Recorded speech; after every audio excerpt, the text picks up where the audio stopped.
Today's episode of Beyond the Mask is presented by the insurance specialists at Bright Think Wealth Strategies. Find the disability insurance coverage that fits you best right now.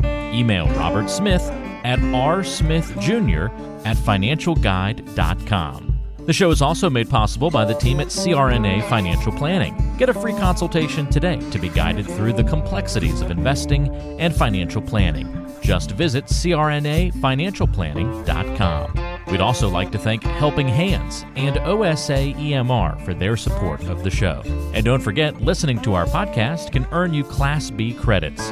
For more information on how you can submit them, check out the CE Credit tab on our website, beyondthemaskpodcast.com. Hey, Jeremy, I want to take a moment to tell our listeners about something I'm really excited about. Sharon, what's that? The North Carolina Association of Nurse Anesthetists and the South Carolina Association of Nurse Anesthetists are having an interstate conference, a state meeting with the two organizations coming up in just a few short weeks. Of course, last year it was planned and, COVID kind of ruined that for us. It was on Zoom. It was great. It was still a great meeting, but not this year. We're still planning for it to be in person. That's right. And this year, live and in person, it's going to be at the Renaissance Hotel in Asheville, which I'm looking forward to, one of my favorite cities in North Carolina. Mm-hmm. I'm sure others are actually looking forward to going someplace other than a computer or in their home office. Well, I know I am. The meeting's going to be September 10th through the 12th. And there's still time to register. People can get about 22 CEs while you're up there. You can take a tour of Asheville's awesome microbreweries.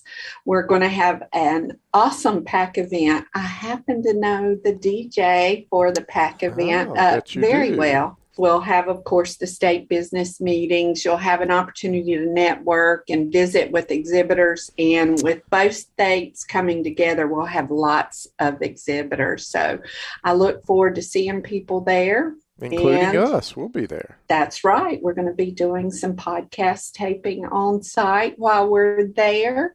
But please come and join us and enjoy all the great sights and sounds of a destination in the mountains. And it's got to be a little bit cooler than it is down here.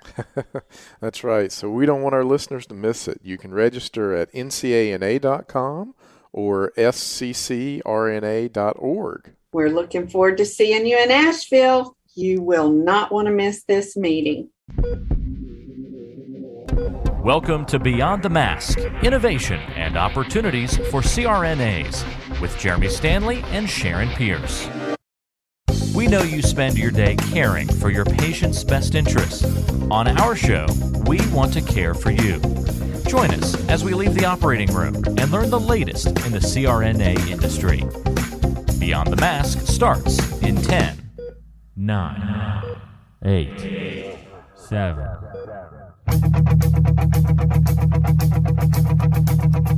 Welcome to Beyond the Mask. I'm Jeremy Stanley, and I've been working with CRNAs for over 23 years, and I'm married to one. And my co-host is Sharon Pierce. Sharon's a practicing CRNA for over 20 years, a past president of the AANA, the NCANA, and she's held many other leadership roles. As usual, our goal with every episode is to educate and enlighten CRNAs, and I think our topic today is definitely going to do that. And Sharon, what time is it? It's time to wake up, Jeremy. I think it is. Well, hello, Miss Sharon Pierce. Well, how are you doing this evening, Jeremy, after you were late and made me wait? Oh, Sharon, I was just fashionably late. I learned you're that always from you, right? fashionable. I am not ever late. But you know what? What I learned from you is that if you're going to do something, do it fashionably. Well, right? You're doing it with your little glasses on now that you have to have readers. Yeah, there you go. And sometimes they're black and sometimes they're clear. I switch it up for you. You're pretty fashionable. Well, our guest one day will have to have reading glasses. I do. I have them now. You have them now? I only use them as needed currently. Well, welcome. Since our guest has been introduced, but not formally, Mr. Joe Rodriguez. Welcome, buddy. Thanks. I'm glad to be on a podcast about how to prevent early aging. I'm really excited. Number one, avoid the use of glasses as long as possible. That's exactly it. right. Yeah. Until you go into a restaurant and you can't see the menu anymore, and you're like, what happened to the light in here, you know? Oh, yeah. That's when your phones come on. Actually, Jill from South Carolina was in Philomena's when the Fab Four were there eating in D.C., and she took a picture of the four of us, and all of us had lights on our phone. Oh gosh. Instead of the Fab Four, the four old ladies. Maybe. I figure instead of doing that, I'm just going to get my 1 1/4 glasses and just be done with it, So I'm still in the beginning part of this, Sharon. So well, you've got a long ways to go there, Jeremy. Let's just hope. Well, Joe, how's everything in Arizona, man? Things in Arizona are doing well. It's anesthesia is changing, and very, very quickly. And I think the last time we spoke was a number of years ago. It was back a long, long time ago when we met in person. Yep. And, the world was less crazy. But I've learned a tremendous amount since that time. Business is going well. And I suppose it's worth mentioning that I'm on the board of our professional association now as well. So now I get to add cool disclaimers like, today I am only representing myself and only myself, and nothing I say in any way, shape, or form is a representative of any organization I am part of. There we go. Now the lawyers are happy. Go. That's right. Always a disclaimer, Yep. So, Joe, we're going to be talking today about business development and marketing, some of this fun regulatory reform, and then, of course, our new favorite topic, the nurse anesthesiologist descriptor and leadership development. Completely non-controversial. No, completely non-controversial. At least the ASA thinks so anyway. So. Yeah, that's right. Yeah. So, Joe. My Google search for nurse anesthetist, normally you'll get a couple of articles every evening. And I mean, it has been just a list of articles every night. Well, what can I say? We have their attention. I was going to say, if nobody's talking about you, you're not doing anything, right? That's right. That's right. Yeah. Well, where do you want to start?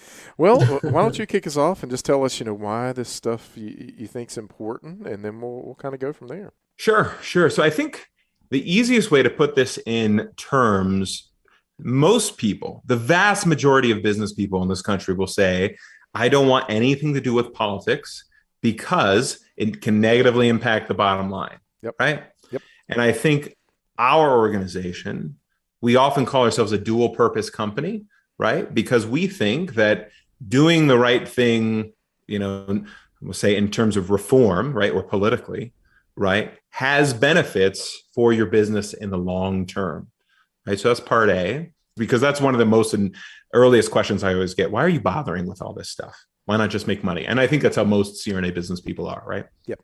So that's part one. Part two is, and this is my personal bias, right? If in your business, people do not have a clear understanding of what you do and what you can offer them, they're not going to buy your service, or they're not going to pay as much as you like, right? And they might pay it, but they might feel like it's too much.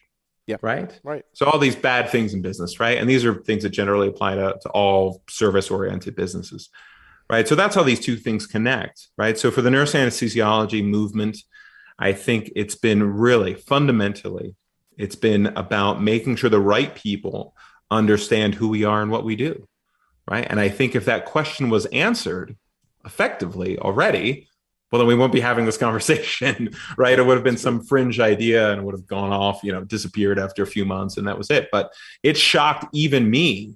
I'm more of a high concept, philosophical type of guy, but it shocked me how much it resonated with other people. And then it culminated with a vote last year. For your viewers who don't know, one of the criticisms was, do we even do, this is all just like 5 people in a dark room who are pushing this idea and using their vast, dark social media powers to make this happen, right? And they said, well, we haven't even voted on this. So we finally said, okay, let's put it to a vote. Let's see what people think. So last year, we wrote a resolution that said basically that there is a 2-page resolution, but the short version is, look, these terms are interchangeable, right? Nurse anesthetist and nurse anesthesiologist.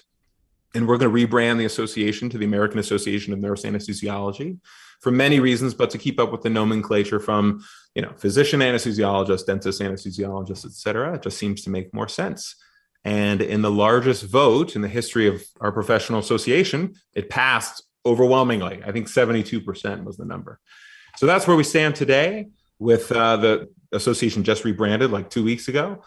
And just like Sharon was alluding to, is making our physician colleagues, wring their hands, or not really our physician colleagues, but more just the political active people on their side are, putting out news releases and all this sort of stuff. And ultimately, a lot of that's, going to boil down to there's nothing that can be done from a legal perspective. If they would have done it already.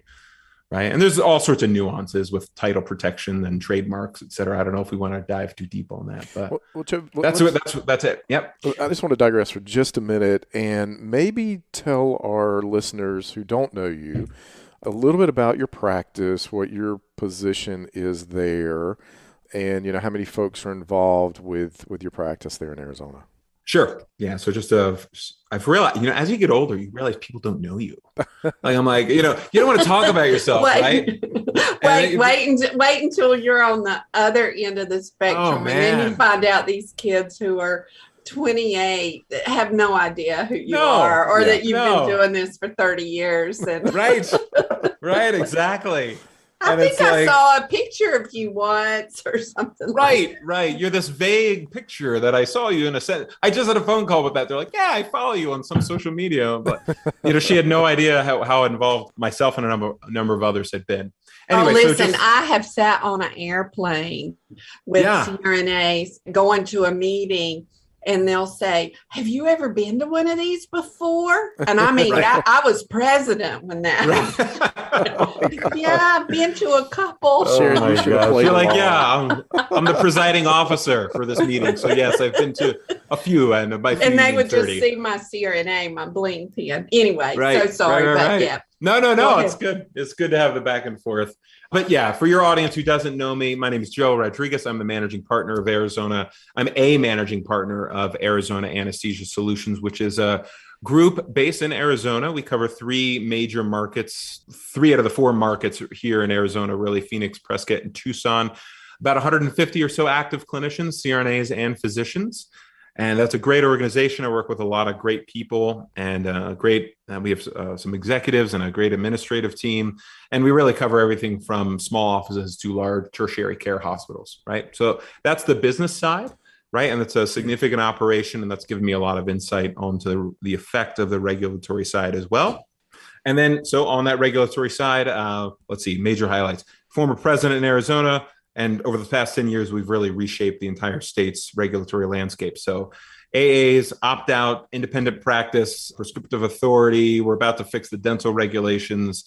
We've had a very, very active 10 years. And if you're wondering, like, man, that sounds like a lot, it's because we have a lot of great people, like really just a number, 5 to 8 people have really made it their heart and soul for the last few years. And then at the national level, I've been part of this nurse anesthesiology movement for the past 4 years or so, kind of the unofficial spokesperson. And then for any internal AANA people listening, we also got to reform the way we are elected in our association as well, much to the chagrin of basically all of Sharon's close personal friends in Region 2. sorry to the Region 2 people, but as it, that's so anyway, so I've been very involved, and I think people, say, why do all this stuff? Why not just focus on making money? And I think it's very unfulfilling. Making money is easy in this business. It's very easy to make a lot of money now, and it's boring. And there's not anybody can do that, right? But I think doing things that we can only do together with other people, that's much more satisfying, and realizing you're trying to improve the lot of everyone. That's what politics is all about. I mean, I've heard the same thing for many years, and I tell people, our lives, people like us who do this, make your life possible. You get to make money because we dive into the political side of it, because you can't have one without the other. Yeah. So let's talk about politics. You alluded to it earlier. Are you talking about internal or external? Internal to the organization or both. external to the organization? Both. So which would you like to dive into first? I feel like we've had this comment, people right now, especially politics is like a dirty word, right? But in politics is really anytime you have like more than yourself in the room, there's a nature There's always politics. There's diplomacy involved, right? You're being Absolutely. aware of what you're saying and how it's being perceived and blah, blah, blah. And that's just working with people. So both. I suppose the internal politics are tough because we're like this single party, right? We're like, a Democratic convention or a Republican convention, right? So it's like it feels like the civil war is going on. And it gets really intense, but at the end of the day, we all want the same thing, right? It's easy to forget that in the moment, especially in certain types of interactions. But yeah, I'm happy to talk about either. You know me, I'll talk about almost anything. I don't have a shortage of opinions. So. Let me just tell you, that gets worse as you get older. Exactly. But all right, well, we'll go with the advocacy outwardly facing, because you guys have worked very hard in Arizona and are definitely moving the needle out there and changing the practice. And I would say bringing it up to what a lot of other states already have been, and some are not, obviously, also. But it takes the right set of people, I think, who come in, who have vision and are willing to work hard and put themselves out there. Mm-hmm. Yeah, it very much does. And we've been fortunate because we kind of got like this cohort of folks like that. And I think, somebody said to me recently, I was talking to another state and they were like, well, we didn't want to take this initiative on the regulatory side because we just weren't ready. Right. And they're like, well, you guys have all those people out there. And I'm just like, two things come to mind. First, you are never going to be ready ever. It's like having children. You're never going to be ready. Exactly. You just got to do it. And if you fail, then you learn, right? That's part one. Part two is people, especially with the era of Facebook, right? Arizona's developed this reputation of being progressive and assertive, and random people call me and tell me that. And I'm like, you guys don't know where we started. Like, we started in somebody's kitchen, right? And meeting in because we had no money. So we met at the university who would give us this back room to meet in, right? And even when we took on very big opponents, it wasn't because we had a ton of money or a ton of preparation or a ton of governance experience or et cetera, et cetera. And we had some of that, right? We got some of it in place as we went along. We got better at it. But ultimately, it was grit, right? We ate, slept, and breathed it, right? That's how we were able to make progress. And that's really what you need in our unfortunate, very imperfect political system. So yeah, that's ultimately what it boils down to. And I think, and again, we're talking about business too, right? It's making those changes is great, but if you're not translating to the real world, then you get the star, and the star is really cool. You got to make it real, right? If you're going to go out and make real change in the healthcare marketplace, that is tremendously difficult. And it is a lot harder to do that than to be opinionated on the internet and to create a comment that gets likes, right? Because I know how to do that too. Lots of people do. But that's a tremendous amount of work and requires a lot of diplomacy, a lot of dedication. There's a lot to unpack here, but the first thing, and I think the most important thing, and you glazed over it, but I know that you know the importance. It's all about relationships. Mm-hmm. And my friend Kimberly Gordon says, because I always like to say it's about who you know, and she'll say, and who knows you. Yeah, indeed. So why don't you touch on that just a little bit? And I think that would go, with the political side as well as with your business side. So what have you learned?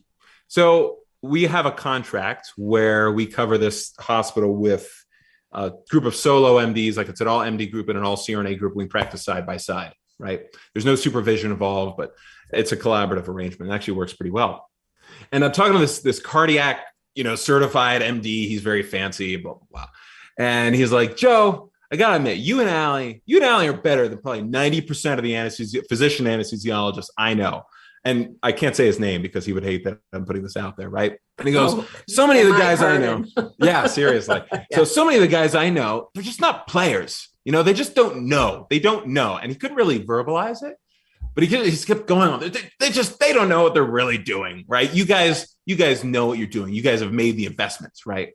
And in his very rough way of describing this, he was essentially saying that Allie and I, and it's not just Allie and I, we get a disproportionate amount of attention, but had put in the work, right? And made sure the right people knew what we were doing and knew who we were, right? So we put in hours and hours and hours of work, unpaid work, right, down at the Capitol on behalf of the association. But over years, that connected us with senators, the heads of the Department of Insurance, right? So the next time we had problems in that area, we could just pick up the phone and send a text message. And all of a sudden, we were in touch with people who could help solve our problems.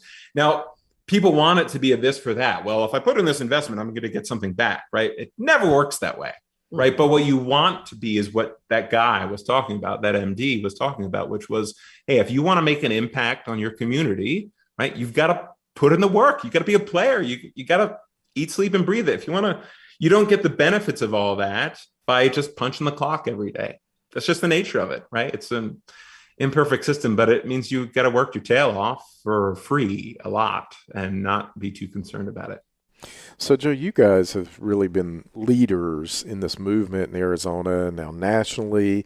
You know, I'm just thinking as a business person here, there had to be some negative ramifications, be it from your physician anesthesiologist colleagues, the ASA, in your business because of your advocacy. You want to kind of touch on that a little bit? I mean, obviously, in the long run, you've worked your way through it, but I think a lot of people don't get involved, don't put their opinions out there because they worry about, you know, how it affects the business side and how it's going to affect the bottom line. Did you have any of that? We did. And I think it's important for business leaders who are getting involved in being a two-purpose company, right? And we, that's a phrase from, I stole it from somebody else, right? But it's the idea that if you work for the benefit of your community, even though it's not direct, it positively impacts your business, right? Right. Now, our community is unique, right? Especially with the physician aspect and all the tension. So it's important for business leaders in this space to clearly articulate the vision on how CRNAs and physicians can work together clinically, right? Because so many people think being pro CRNA automatically means being anti everyone else. That is not the case, right? And I'll give you two examples. The first is one of the physicians who works with us. His name's Drew. He's a great guy. And I texted him the other night and I said, hey, I just want to let you know, I'm really happy to have you on board. And I wrote this article called this, about this. I didn't tell him at the time, but it's called the Collaborative Anesthesia Team. And really, it's just about respecting autonomy and professionalism and being able to work together. It's really not that complex. And I said, I wrote that article and I got a lot of pushback from CRNAs who said I was a sellout. And at that point, I used an expletive. And it started with the fifth or sixth letter of the alphabet and ended with them. And basically, I said, I'm on board with this idea that we can get maximum value out of everyone that's available on the market, right? If you're a CRNA or you're a physician, my job as a business leader is to figure out how to maximize the value from those people, whether it's investing in them or leadership training or clinical training or whatever, right? If they're a part of my team, then I take that value and sell it to the customer, right? Who's buying that value. Turns out the customer really doesn't care what the anesthesia model is, as long as it's not too far outside the market norm, right? But in this way, the goal is create the greatest amount of value possible, right? It's utilitarianism, really, for your customer. Work backwards from that, whether that's all CRNA or all MD or some mix of both. And then you stop asking the wrong question, which is, well, who should be in charge? And what type of model are we going to use? And are we going to use the ASA stamped medical direction model of delivery? That's solving the wrong problem. They're solving their economic problems by doing that, the ASA. Absolutely. Right? That's why they're losing market share. Right. Because they're not taking the problem where it's at, which is with hospitals and facilities, and working backwards. Right. What they're doing is saying, well, we should be always in charge. We're taking our view and putting it on the client. Right. So that's our approach. And I think if you clearly articulate that, physicians and CRNAs realize that you do not have to be fighting each other. Right. So that's part A. And as long as you do that, that solves a lot of problems. But yeah, there has been some blowback. And I suppose in the long run, it's worth it. Have you thought about what would happen if you weren't able to work for 2 or 3 years? On average, 25% of people will file a disability claim, and most of us aren't prepared for that loss of income. Every CRNA needs to protect their biggest asset, yourself, and your ability to earn with a disability insurance policy. We recommend contacting Robert Smith, a master disability insurance specialist with more than 30 years of experience and 1,800 CRNA clients to find the coverage that fits you best. The best way to do that is to send him an email at rsmithjr@financialguide.com. That's rsmithjr@financialguide.com, or call him at 504-394-6557. Joe, you hit on a good point. In business and in life, one of the things I've learned is if you're scared of what you're losing, you can't win. You can't win. I mean, and that is the way I see this. I mean, again, obviously I'm pro CRNA and I have my opinions about this. But, when I look at the ASA in general, and not every anesthesiologist, because there's great ones out there that do a wonderful job, respect CRNAs, want to work with CRNAs. I mean, but they're scared of the economic impact that CRNAs bring to the table. And when you're scared that you're going to lose something, you react very, very differently than you do when you think, oh, if I work hard, I can gain something. And that's a completely different mindset. And that is a big differentiator in what you're doing, what I'm hearing you say. And the direction that I see the AANA going in is not, we're going to lose something. We're gaining something by doing what we're doing. And, that's the way I view it. Yeah, I love that. I think it's great. Probably other people would put it into the scarcity versus abundance mindset, right? There you go. From the Stephen Covey days back in the late 80s. Yeah, absolutely. Right. Yeah. And it's very, very true. And when you talk about you react very differently. Yeah. People don't realize, people think, oh, I spouted off my reaction. And it's super popular on Facebook. Somebody told you something you didn't like, give them the middle finger emoji. I'm like, oh my gosh, these are professionals, dear God. And that's what we're promoting. And we see it in the real world and the problems it causes. But I think you're absolutely right. Like if we had taken all CRNA or nothing, we're going to be puritanical about this, ideological. There's we're not going to give 1 inch. It's really bad for business, number one. Absolutely. And ultimately, it's really bad for CRNAs. And I know that sounds counterintuitive. But look, if we wanted to get into certain markets, we had to be open to collaborative relationships. And you know what? Most CRNAs I know don't really care about working with, they don't mind working with physicians, right? It's kind of oh, that's kind of nice, right? Unless as soon as it's exactly what you were talking about, right? That scarcity mindset, you can't do a nerve block because you're dangerous. When we know that's not true, that's where the tension comes in. Right. And then all of a sudden it creates all this bad stuff in the market and bad stuff at state capitals across the country. But if we took the approach of, hey, let's get maximum value out of everybody, this is why the ASA's team models is so silly, right? We're going to create the medical direction team. And in that team, you can only give 60% of your contribution. And it benefits me financially. Come on, guys. Come on. Is anybody really believing that anymore? It's a horrible way to do business. There are still people who do believe that, which is the sad thing. But it's crazy, man. Nobody practices in a vacuum. And at the core, I don't think anybody really has any problem with collaborative practice. Absolutely. I certainly don't. I mean, we collaborate with lots of people, your circulator in the room, your scrub tech, your operating physician. And I would challenge you to think that as nurses, we are the ultimate collaborators that there are. You worked on the floor and you were dealing with multiple departments, multiple personalities. That's what we're good at. Yeah, man. I don't think that's the problem. I think it boils down to what this whole nurse anesthesiology thing is about is CRNAs just want to be recognized for their value. And I think therein has been part of the problem. Well, I think they painted you guys in a light, and you stand there and you take it, or you say, whoa, wait a minute. No. And, sometimes it's I don't want to call it a bully relationship, but when you're being somewhat bullied, if you stand there and take it and let somebody paint you in a corner, then you deserve what you get. Or you stand up and say, hey, you know what? I'm going to sock you right in the mouth. And, you know, I mean, see, that's what has happened to the women now. We have been tired of this. Now we're coming out. We didn't even get the right to vote till 1921. That's right. And now you're taking over the world, true. Sharon. You're taking over the world.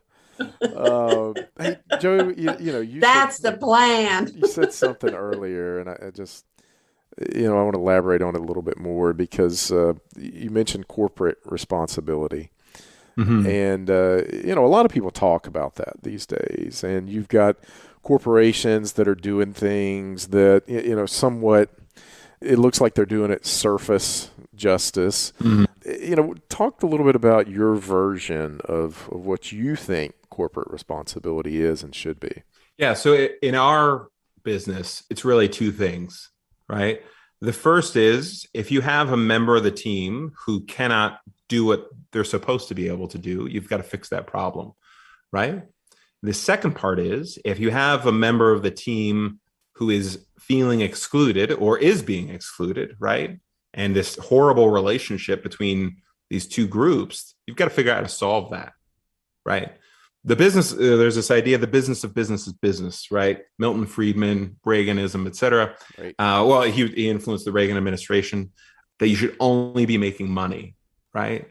And about 15, 20 years later, another prevailing thought came out, which is this idea that, hey, if you're operating your business on the road and you don't take a little bit of time to improve the road, right, then your business will eventually have no road to work on, right?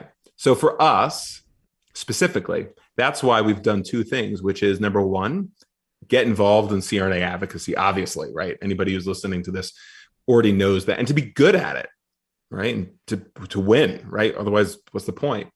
The second part is, to some degree, this is not the only reason, but I'll speak only for myself here. I wanted to integrate physicians into the group to prove to the market that you can have these collaborative relationships where you can both be professionals who are autonomous and have their own scope of practice, et cetera, but you can actually collaborate at the local level based on your individual skills and abilities to get great outcomes in a cost reasonable way, right? And that's what we're proving to the market right now, right? There's a lot of other groups, other organizations in Arizona who look at what we do and think, whoa, they don't check that ASA box. So therefore what they're doing is bad, but the outcomes speak for themselves, right? And I don't think we'd be growing as an organization if there was not a hunger in the market for that solution. And I've told a lot of physicians over the years, and this is important to me because I've had some great physician mentors. A lot of physicians over the years, the organizations that will win the future, right?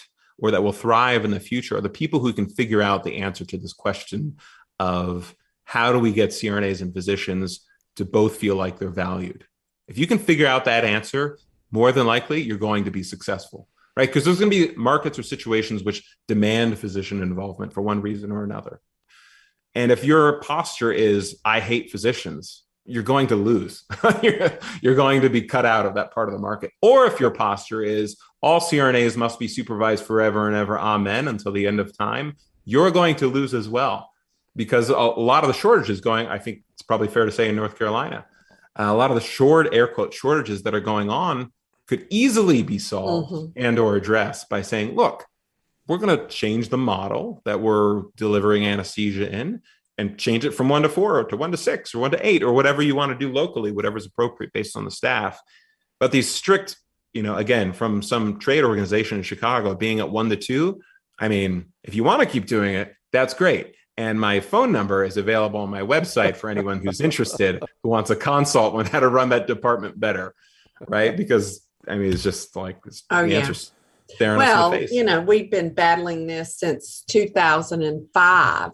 Matter of fact, them trying to put physician supervision into law. But back to relationships, we battled them when they had donated $1.2 million in our state legislature. That's a lot Now, of money.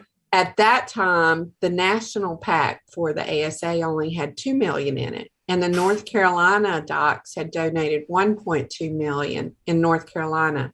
And Joe, we still beat them.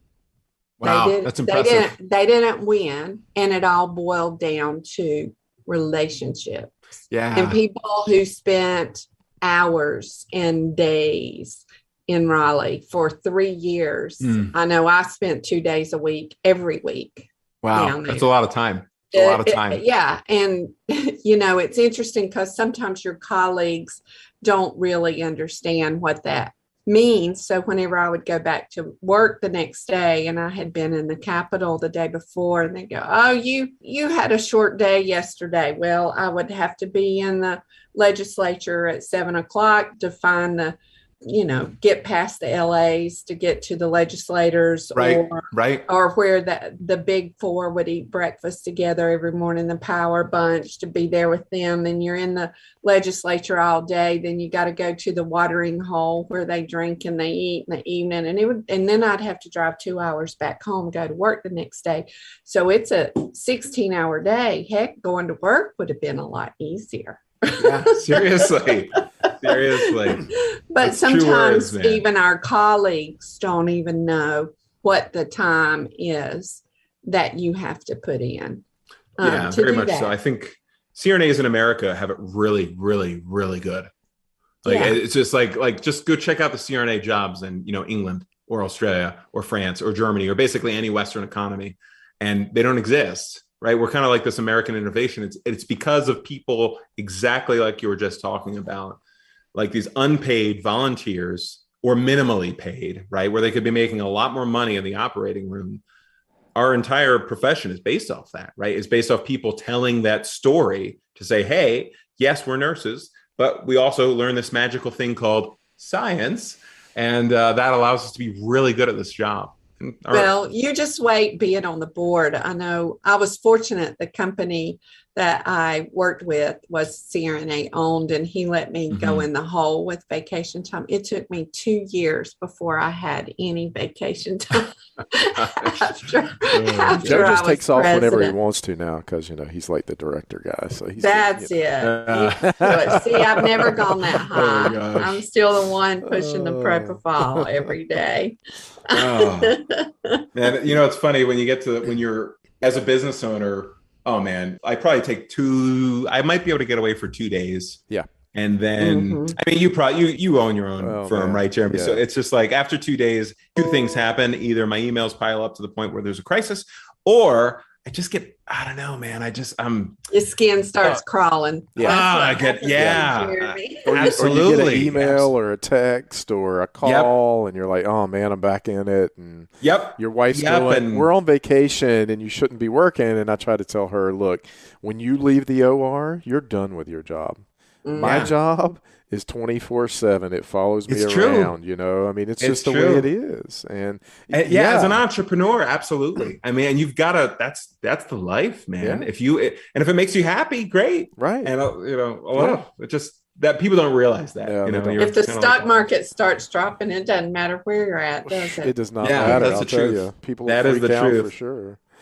So, Joe, a couple things. One, you guys do have MDs in your organization. Yeah, and they're great. Just listening to you. You can quote me on that. Yeah, and just listening to you, and the way you go about things. Talk a little bit about that. Some CRNAs might say, why did you do that? But from what I've discerned from what you said, it is Joe and the folks out there believe that collaboration is the way forward. Oh, there's no doubt about it. There's no doubt about it. I think if our business goal is to be the predominant anesthesia group in Arizona, right? That means if you're an anesthesia services group, it is in your interest to be able to offer everything that a customer could possibly ask for, right? And that's everything from 2 milligrams of Versed to cardiothoracic anesthesia, right? It doesn't mean I have to do it all. That'd be crazy, right? Right. That's that part, right? And then where it overlaps in my world with the advocacy work is that, look, if I want to be able to offer all those services, it only makes sense that everyone can do everything they can do. That's the recurring theme, right? And that's the nexus where these things overlap. And in our world today, everybody wants to boil it down to some sort of Twitter retort, right? Twitter isn't real life. And in the real world, you have to find those overlaps. And most business people are not willing to do that because you have to put yourself out there. And I suppose it's just a calculated business decision for us. Well, I suppose my business partners are just okay with it. I suppose that's really what it boils down to.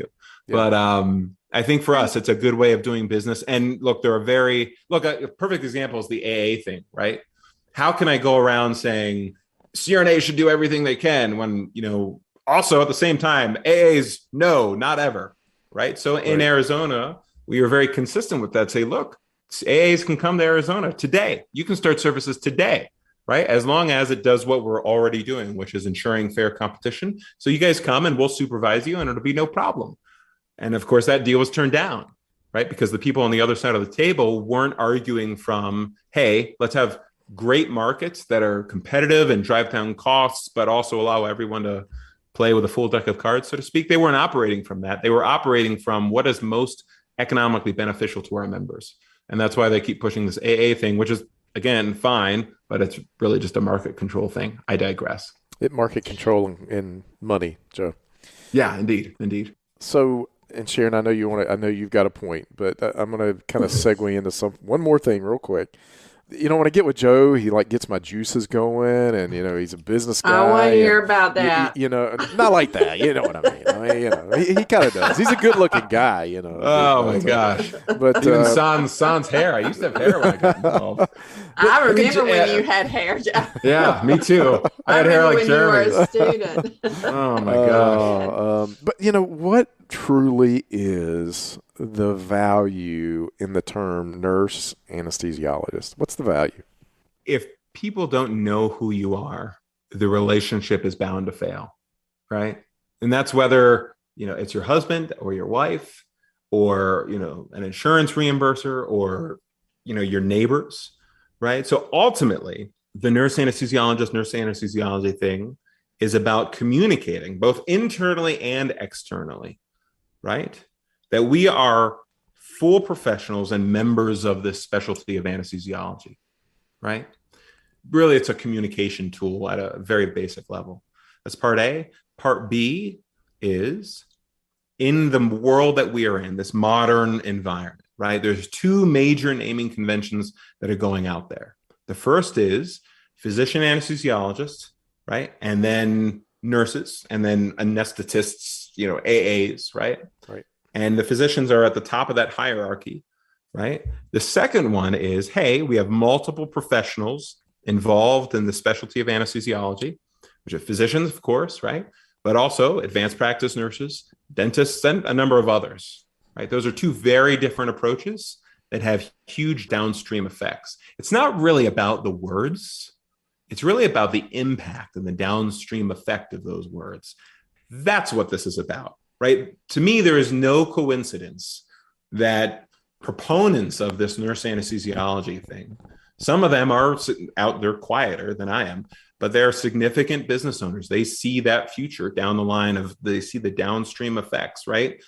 There's been other political or regulatory changes that have come out of this movement, which really have nothing inherently to do with the term nurse anesthesiologist, nothing but the mindset, right? Which is, hey, we're here. We're allowed to be at this table. We want to sit at the big boys table. It doesn't mean the other big boys have to get kicked out, but it does mean we're here. And like you said, Sharon, earlier, that we should be valued for the value that we're giving this country, all across the country, in communities all across America. That's it. It doesn't, the physicians are all upset about it right now. And in a few more years, they'll just, they're going to shrug their shoulders over this, just like they did the doctorate, which is, again, a professional norm for physical therapists and social workers and pharmacists and everything else. And that's really it. It's a communication tool more than anything else. Beyond the Mask is made possible by the team at CRNA Financial Planning.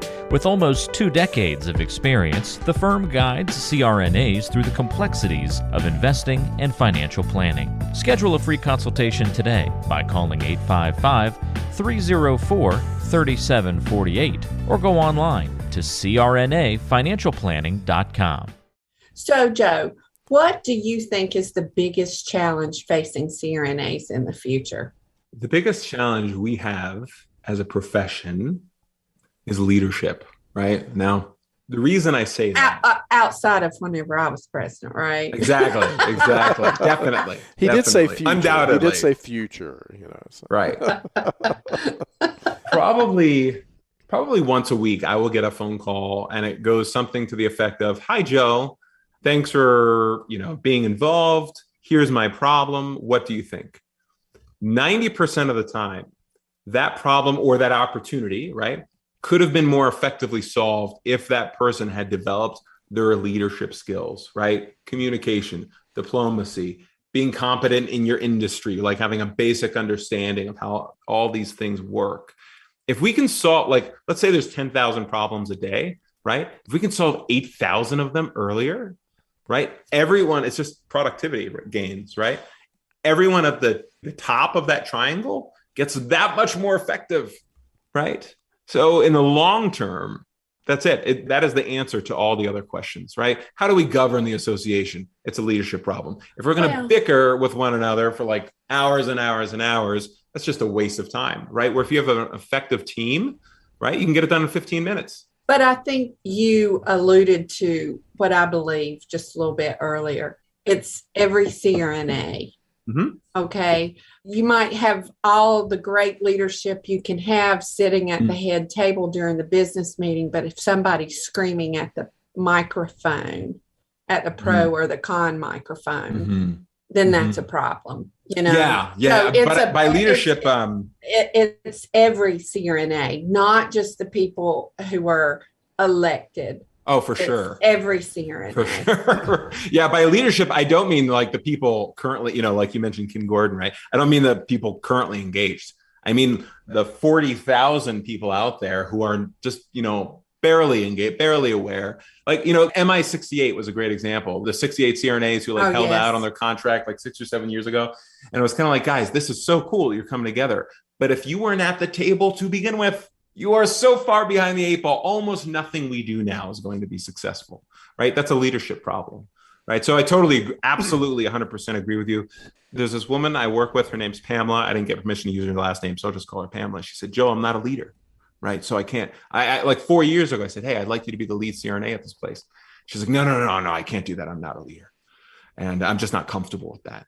So I said, okay. So I just let it go. And she's there 90% of the time. And a number of years go by and she's just solving problems.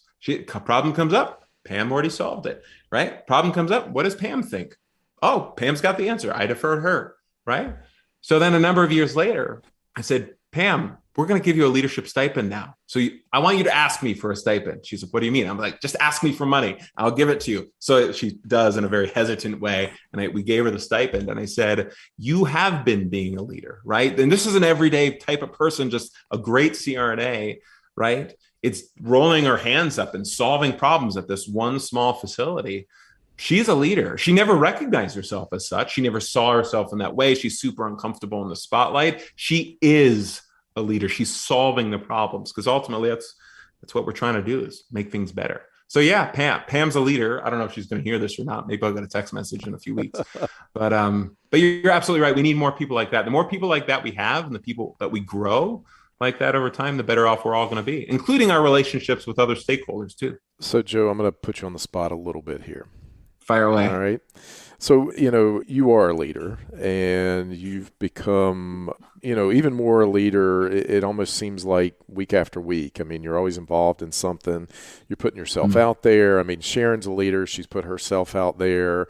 And anytime you're a leader in a leadership role, there are going to be people that love you and there are going to be people that really just don't care for you. And, Joe, in probably the last year or so, I've noticed some things that Joe's become controversial with some segments of your colleagues. And I guess as we're talking to our listeners here, I would like to pose the question to you. What would you like to say to those folks who maybe, and you made mention of it earlier, you said, Sharon's friends didn't agree with, some of the stuff that you're doing and, and that's okay. What would you say to those folks who might not agree with some of the stuff you're doing and saying out there? What would you like to get across to them, in maybe a brief segment here? And I know I'm putting you on the spot, but No, it's okay. One of the most toxic, cancerous things that have happened to society is that we constantly demonize one another's motives. They're doing that because of this. I know why they're doing that, right? It has poisoned debate, and it's made it's heartbreaking because productive debate is what makes good society. Right. So for the folks who, they might get frustrated with me, or even when I interview people, I say, look, someday I'm going to use a curse word here for context. Okay. When I interview people, I say, someday you're going to think I'm an asshole, right? My only request is that when that day comes, you pick up the phone and you figure out if that's really true. Because most times, if I am, I'll just admit to it. But most times it's really just clarifying, right? And figuring out what the real problem is and solving it.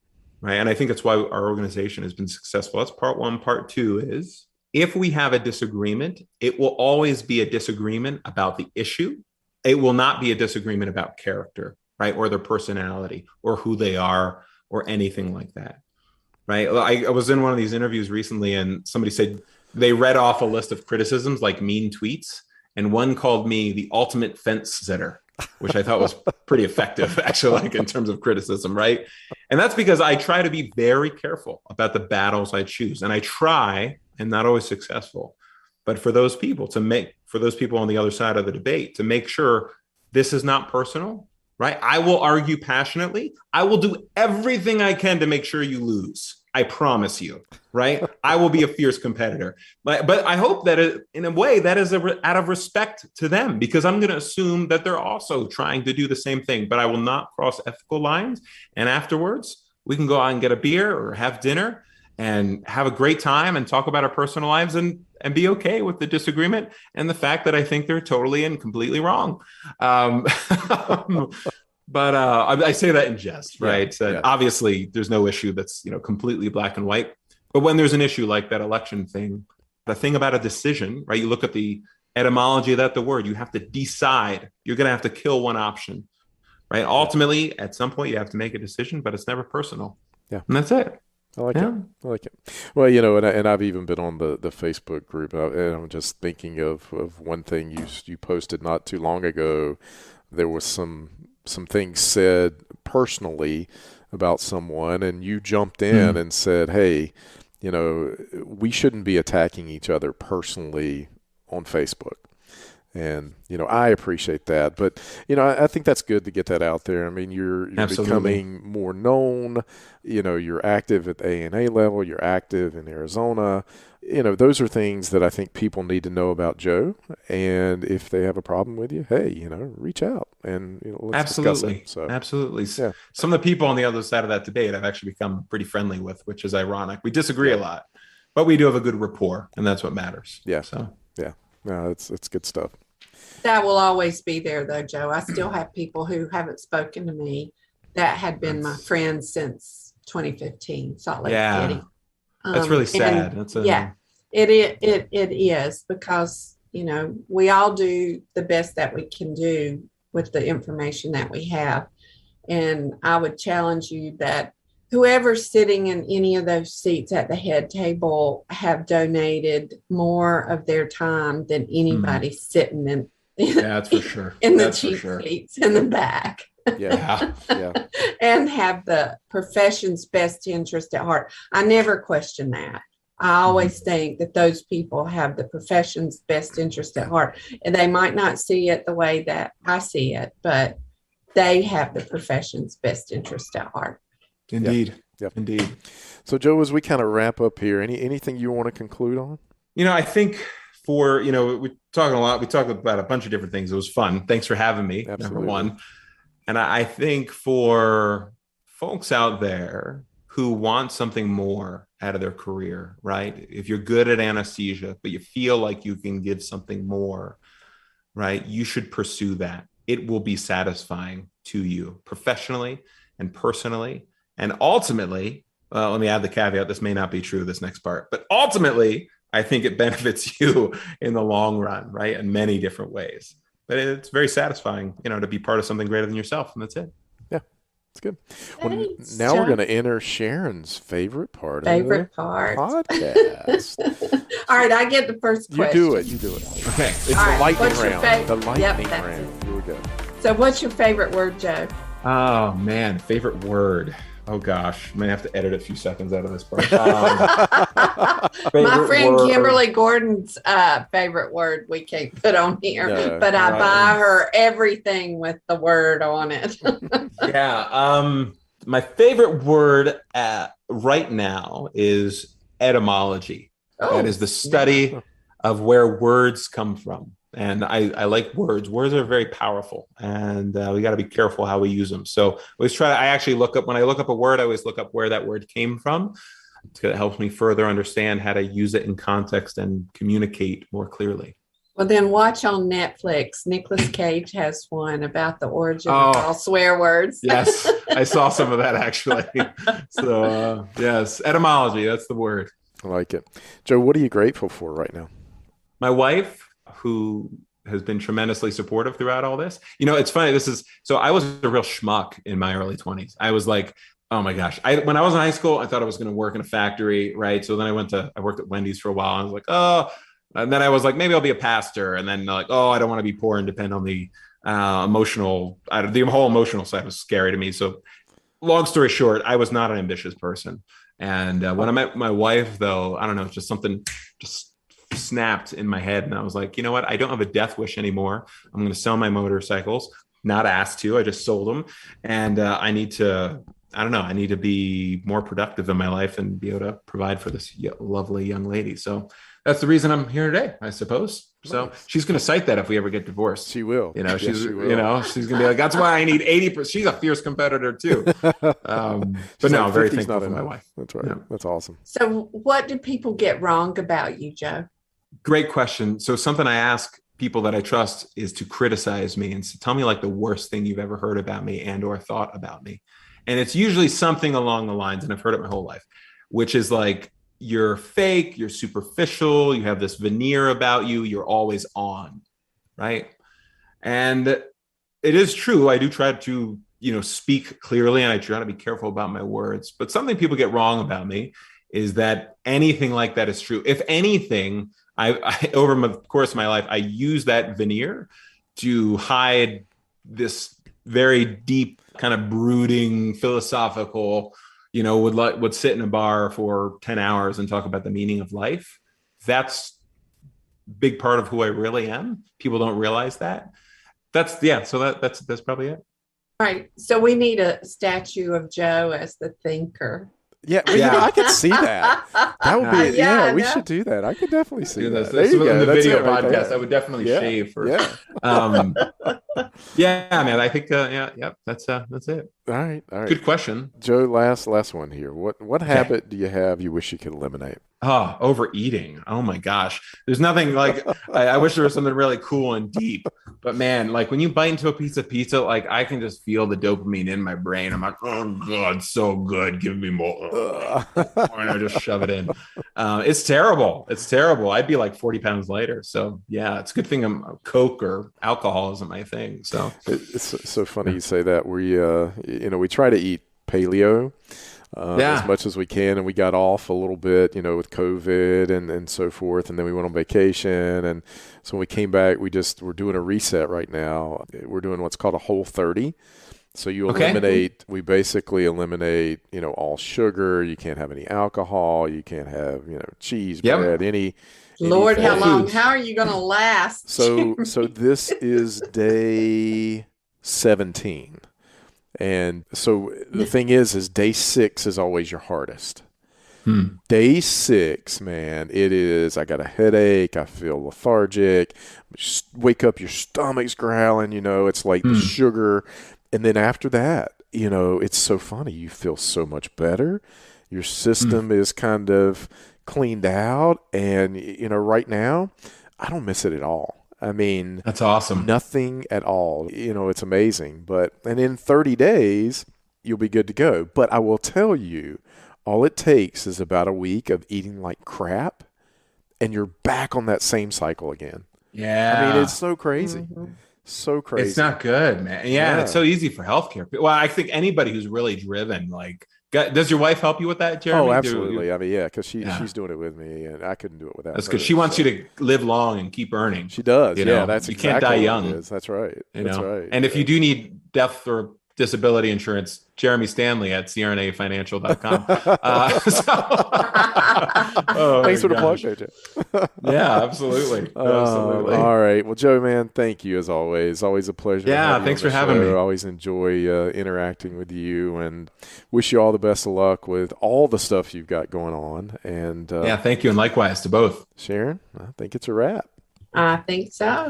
We want to thank our listeners for listening to Beyond the Mask with Jeremy Stanley and Sharon Pierce. If you like our show and want to help us grow, Sharon, what are some ways they can do that? Like us, leave us a review, tell all your friends. And, we just won the AANA PR award. We did. Hey, congratulations. That's right. Awesome. Yeah, we're pumped up about that. So, and we're in the top 50 medical podcasts consistently in the U.S. And, our goal is to be in the top 10, as Sharon always says. So, please like us. Don't love us, but like us. and don't get too close. That's right. But if they have that heart button, we'll take that. You can click right? that one too. Yeah. So, absolutely. Until next time. Good times. It's a wrap. Thanks, guys.